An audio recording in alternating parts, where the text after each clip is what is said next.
प्रज्वलिका निधाने सदा वसन्तं गिरिजा समेत सुधा सुधारा चिद्वाद कल्पं सदा वसन्तं श्रीवैद्यनाथं नमं नमामि। हे पंडा बाबा दर्शन करा दे, हे पंडा बाबा दर्शन करा दे, हे पंडा बाबा दर्शन करा दे। बैजनाथ बंगला हरि बाबा दर्शन करा दे, बैजनाथ बंगला हरि के हे पंडा बाबा दर्शन करा दे। जय हो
भवं भवानी शरणं नमामि।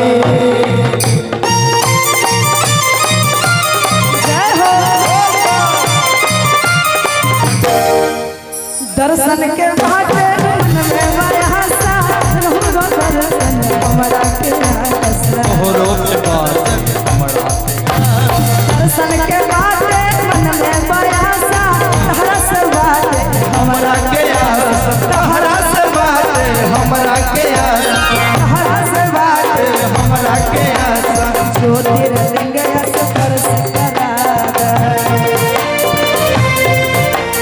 ज्योतिर्लिंग स्पर्श करा दे। बैजनाथ बंगला हरि के पंडा बाबा दर्शन करा दे, बैजनाथ बंगला हरि के पंडा बाबा दर्शन करा दे।